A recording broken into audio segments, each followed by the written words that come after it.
Want to know the difference between living a life in queen energy versus princess energy? Well, come take a listen. I'm so happy to share. Welcome to your emotional makeover. Things your mother never told you because no one ever told her. I'm your host, Dr. Amanda Hanson. This is where you reimagine womanhood. Let us begin. I am so happy you found your way here. Together, we can change the conversation around womanhood. As a gift for leaving a 5-star written review on Apple or Spotify, or sharing this podcast on your social media, I'd like to gift you with my intimacy guide, where you will learn the art of self-intimacy.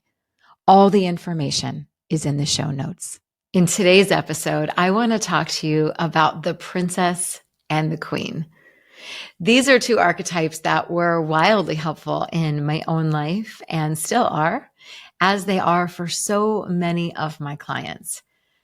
I think it's fair to say that many of us grew up watching the fairy tales of being rescued from the tower or from the wicked stepmother. We were rescued by the prince, where we went on to then live happily ever after. All of our problems were solved. Everything worked out beautifully. We then went on to our teens, our 20s and beyond, and continued consuming content through movies and dramas that again perpetuated a similar storyline.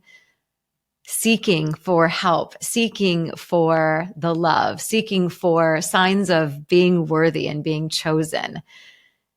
As a side note, it's important to understand that over 70% of movies are written, directed, and produced by men. So I'm not sure about you, but when I was in my 30s, for context, I'm now 51. When I was in my early 30s, I remember thinking, gosh, so many of these female characters just don't seem very deeply nuanced to me.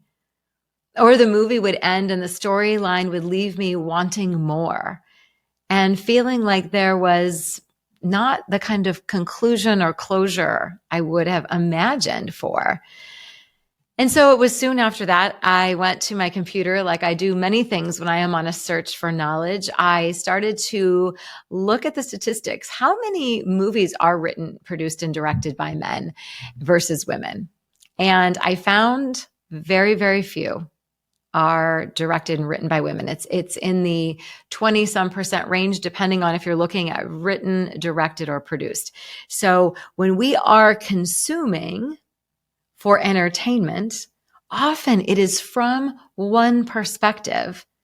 And it's often from a perspective that is completely opposite what our lived experiences and desires are as women.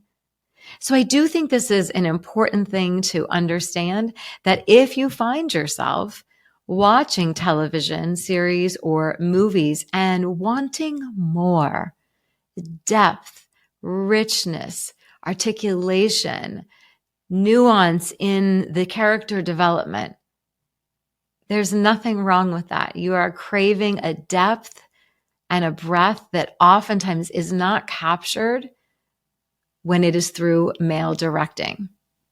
This is not obviously in every scenario, but in many, we are not getting the vantage point of the woman. So we will circle back to this in other podcasts as it relates to other things I will be sharing and talking about in here. But it is important to note. Okay, so let's move into how does the princess and the queen affect your life now? Let's set up the context for the princess energy. Now, the princess is not meant to be insulting. The princess is not meant to make anybody feel bad. I was a princess and in my princess energy for quite some time. And there are times now where I can feel myself wanting to fade back into a princess reaction. And I'm going to give you plenty of examples of what this looks like. So first, let's set the context. Who is the princess? She's so well-meaning. She's so well-intended.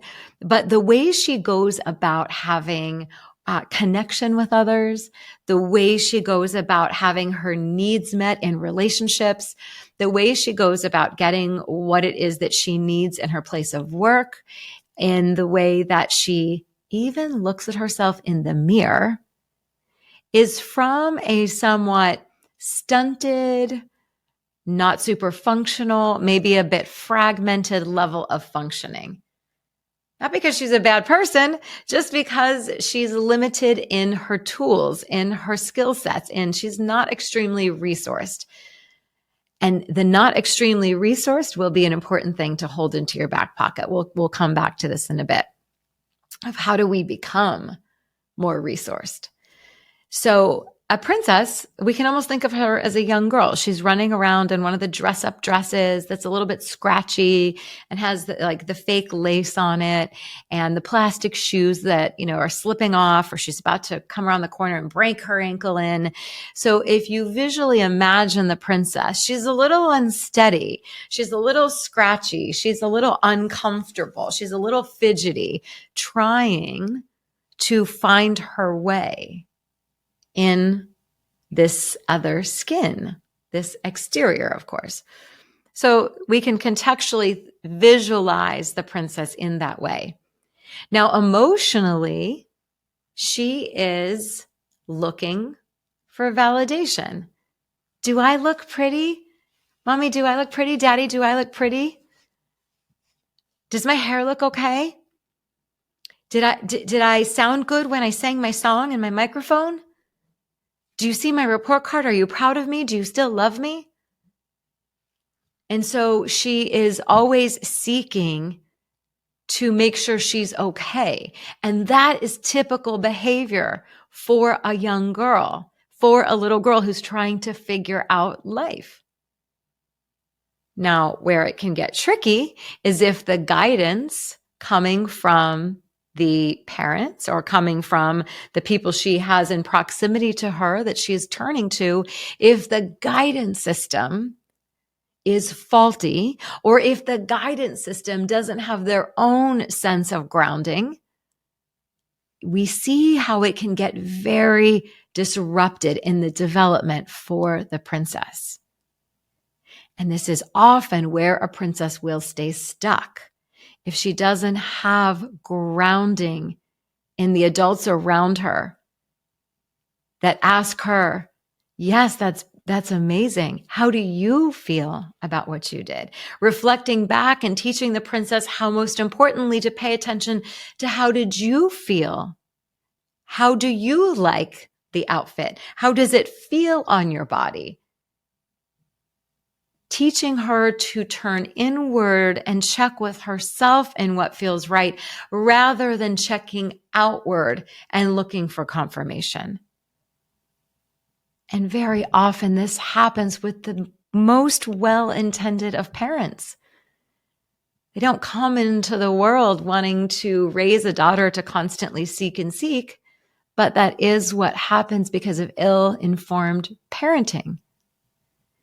And so now we have this young girl moving into her teen years and into adulthood, and she's now coded or primed to seek her validation, her worth, her success, her beauty, her sensuality, her pleasure, intimacy. She's seeking emotional and physical intimacy outside of herself. She becomes this woman in the world who's now in a grown woman's body, but still acting from that princess energy, looking outside of herself for all of the resources, because she was unfortunately not given the tools for self-resourcing. So here she is now, a grown woman in the world, and she has learned, rather than being love inside for herself, she has been fed so many storylines of how if she looks a certain way, acts a certain way, is pleasing, is smart, is in service, is thin, is not too opinionated, if she is those things, then she will be able to attract someone. So she's playing that role. And meanwhile, she's also consciously or unconsciously seeking for someone to notice those things about her. I'm doing all the things. Am I going to get my seal of approval? Am I going to be chosen? Will someone pick me? Does anyone love me? Do I even matter? I wonder if I'm even worthy enough in this body. So we see where all of the self-doubt and self-criticism starts to come in when she's operating in princess energy, waiting to be validated, waiting to be chosen, waiting to be loved. And so in the work that I do, especially in my Muses community, where we talk so much around the princess to queen energy and so many of the things that come up in our lives. And I reflect back and question, is this princess energy or queen energy? And if in fact this is princess energy, how can we reframe it to come back at this situation in your life through queen's energy? And then I will typically give examples of what that gets to look like. So for women who have crossed over the bridge from the princess to the queen is operating in an energy that feels very different. And here's the one differentiator. The princess seeks, and the queen is being. So while the princess is running around seeking all of the things, the queen is very grounded, being the things, because she's come to understand and she has raised herself, taught herself that she is self-contained. Every single thing that she desires, she already has within her. Even if she was not raised to believe that, even if she's not accessed it yet, I want you to understand that every single thing you seek lives within you. So as the queen, rather than seeking love, she's being love to herself. She's filled with self-love. Rather than seeking validation and approval, she self-validates, she self-approves. Rather than seeking compliments, she compliments herself. And rather than seeking intimacy, whether it be emotional or physical, she is sourcing intimacy within herself. I teach an entire series in my Muses community about self-intimacy, and I will get into that in the future. But for right now, I want you to hear that the queen sources everything she needs from within. When we are in the energy of the queen, what happens is we then set a standard for the bare minimum of what is required when we're already giving it to ourselves. What I see happen so often is when women don't have self-love, self-worth, they don't self-approve, or they don't self-pleasure. What then happens is the first option that comes along that does any of those things for them, they glom on for dear life and they call it good enough. And you get stuck in relationships that are like one little dry breadcrumb rather than an entire banquet because you believe that's all you're worthy of because you have not experienced those feelings before, because you've never given them to yourself before. You grew up on the belief and the ideology that it needed to come from outside of you. So the first time it came from outside and someone gave any attention to you, that was it. You were sold. You called it love. I see a lot of women get stuck in this trap of trying to make a magical relationship out of the tiniest little speck of dirt. No evidence that it's anything more than that. But because they have not built that foundation within, they fell so easily for the very first ounce of attention that came their way and tried to make it more than it ever even was and justify all of the behaviors. It even happens in places of work. We get the tiniest little bit of a paycheck or money or a title, and we find that someone is giving us success and is validating us by a certain compensation. But it's because you've not already set the standards of what success gets to look like and feel like and how much you actually are worthy of and the level of compensation you so deserve. So you can see how when, as the princess walking around in the world with a very low set of standards for yourself, because you don't know yet how to do those things for yourself, so you seek outside, and then you never switch the seeking outside of yourself to learning how to integrate and be within yourself. And so now we have grown women walking around in the world acting like baby princesses. So let me give you some examples of this. First, let me also say that it is so much easier to attract all the things that you desire in relationship. And there's going to be a whole nother episode about this.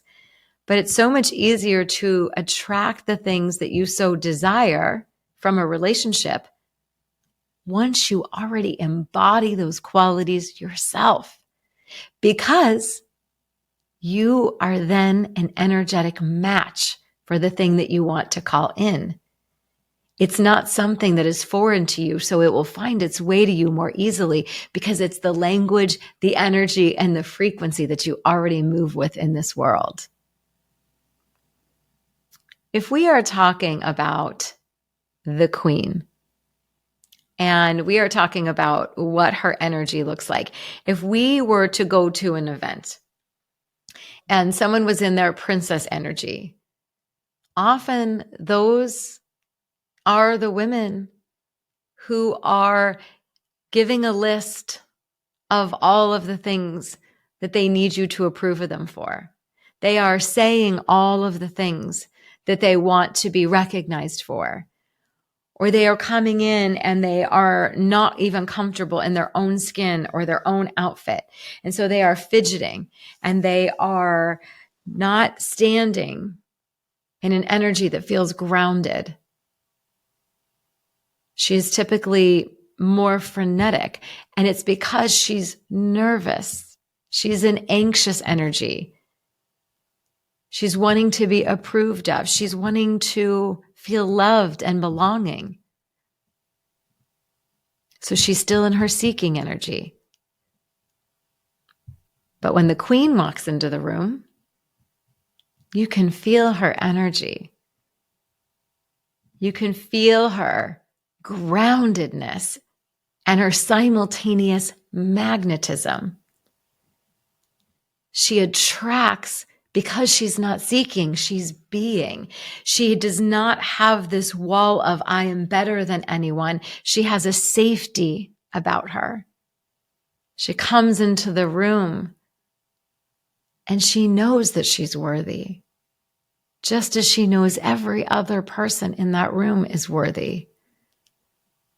She doesn't have to prove all the things she's done or all the successes she had because she knows who she is. She doesn't have to be fidgeting around in her outfit because she feels a sense of comfort with the outfit she has selected and the way it adorns her. She's not in her frenetic energy.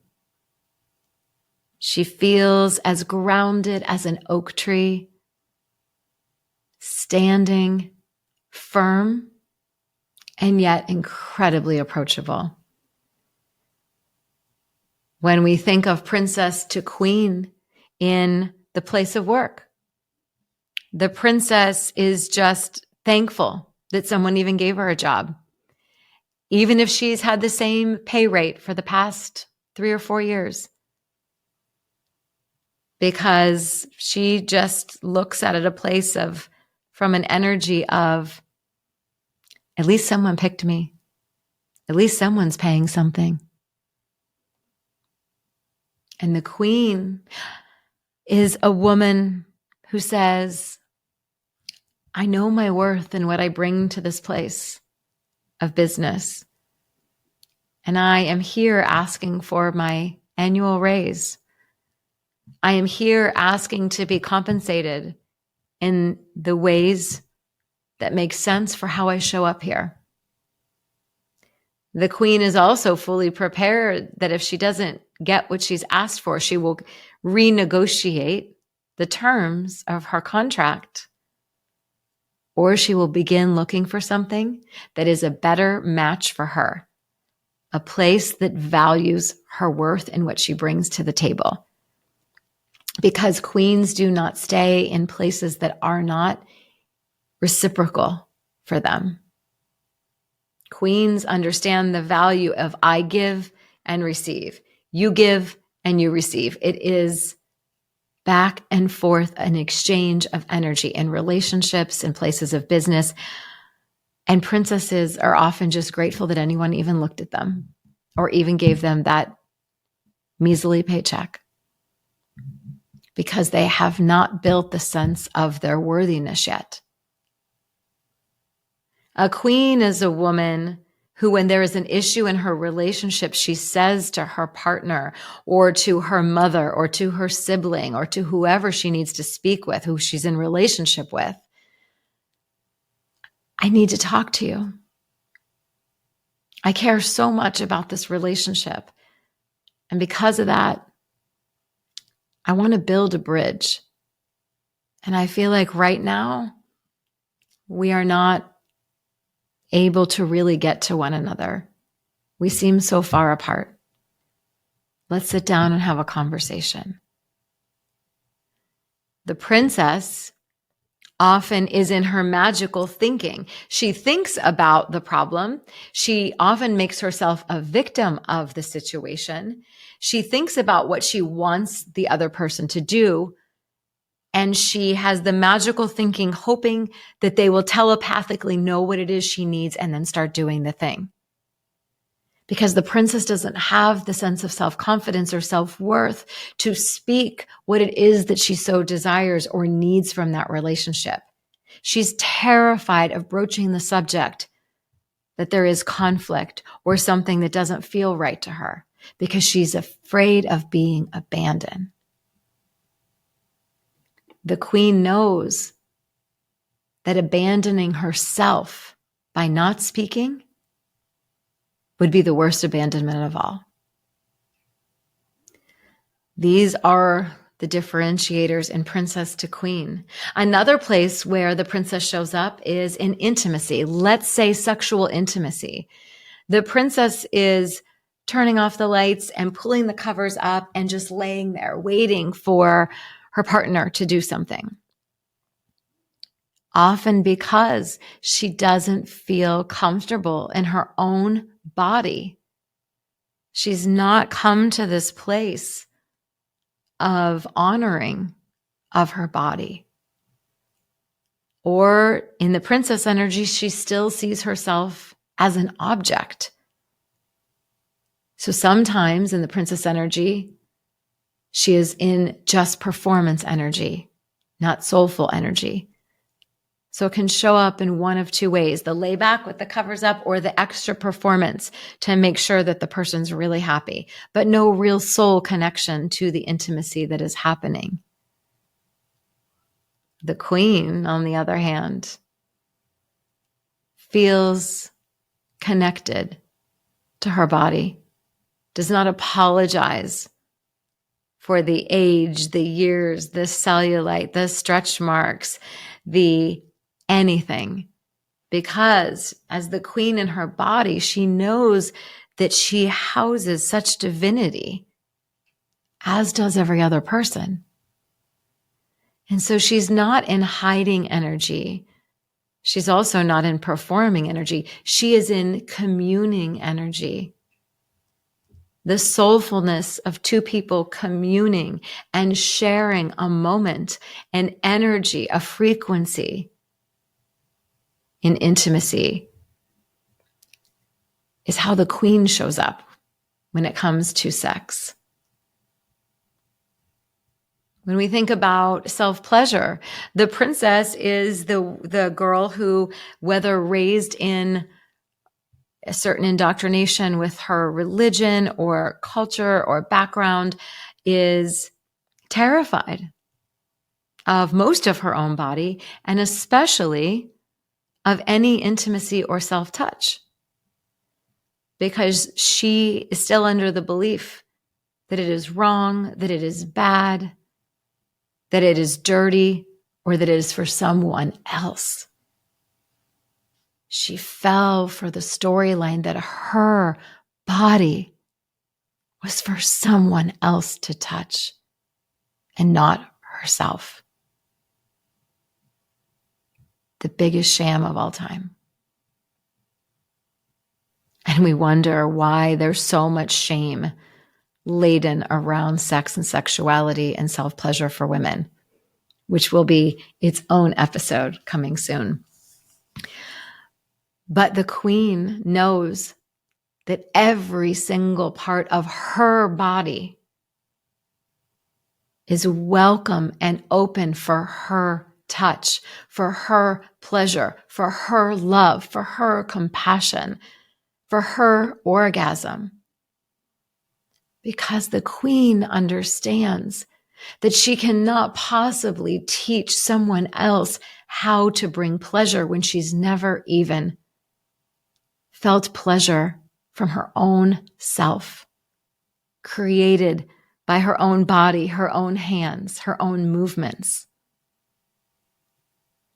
So when we zoom out and we look at the princess to the queen, we can imagine visually the princess is in that scratchy dress that she's outgrown, and the sleeves used to be down to her wrists, and now the sleeves are up here. She's outgrown it, but she still keeps wearing it, thinking maybe it's going to be her salvation.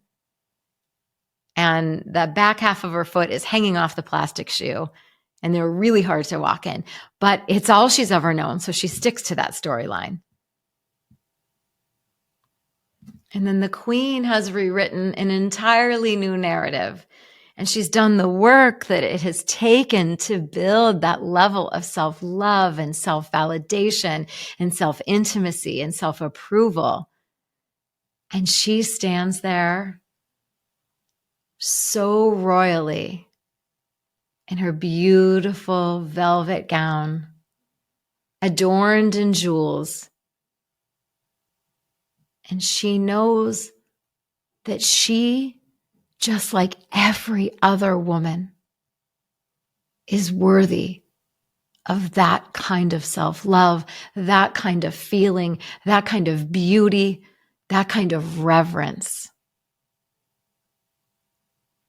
So what I ask you to do as you journey through the next week, the next month, pay attention in your life to where you are acting like a baby princess.